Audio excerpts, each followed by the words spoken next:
শাকিব খান না থাকলে কি বাংলাদেশের সিনেমা টিকে থাকতো?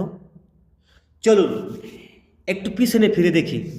2000 সালের পর থেকে বাংলাদেশের সিনেমা ইন্ডাস্ট্রির অবস্থা কিন্তু খুব খারাপ হয়ে যায়, কি তাই না? 2000 সালের পর থেকে একটার পর একটা সিনেমা হল বন্ধ হতে থাকে, দর্শক হারিয়ে ফেলে হলে যাওয়ার আগ্রহ। ঠিক সে সময় নতুন নায়করা আসলেও কেউ কিন্তু টিকতে পারে নাই। শুধু একজনই ছিলেন, শুধু একজনই কিন্তু ছিলেন ব্যতিক্রম, শাকিব খান। বন্ধুরা, তখনকার দিনে তার সিনেমা মানেই হলে মানুষের ভিড়। গ্রামের মানুষ থেকে শহরের যুবক সবাই কিন্তু একসাথে হলে যেত শাকিব খানের সিনেমা দেখতে। বন্ধুরা, তখনকার দারোয়ান থেকে প্রযোজক সবাই কিন্তু বলতো শাকিব ছাড়া হলে সিনেমা চলে না। এটা কিন্তু আপনারা অনেক নিউজও দেখতে পাচ্ছেন, অনেক নিউজ কিন্তু আপনারা দেখছেন আশা করছি।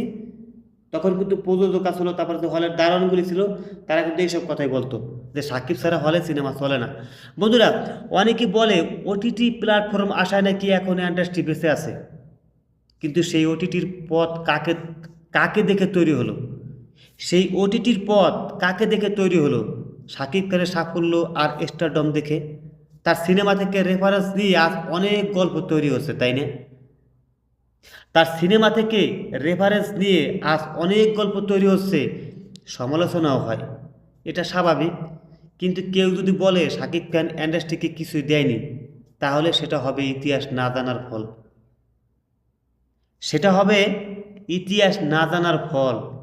বন্ধুরা, তিনি নিজের কেরিয়ারে 200+ সিনেমা করছেন। প্রতিটি সিনেমায় তিনি কাজ করছেন নিজের সর্বোচ্চ দিয়ে, হোক সেটা অ্যাকশন, রোমান্স বা কমেডি। সাকিব কিন্তু সাকিব কিন্তু সব জায়গায় নিজের জাত চিনিয়েছেন।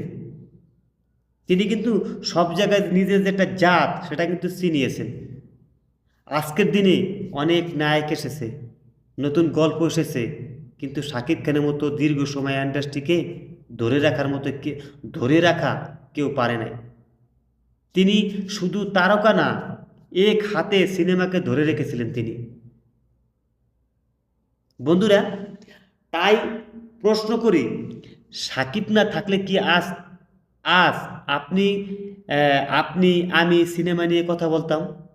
আমি প্রশ্নটা আর একবার বলি, সাকিব খান না থাকলে কি আজ আপনি আমি সিনেমা নিয়ে কথা বলতাম? বলতাম না।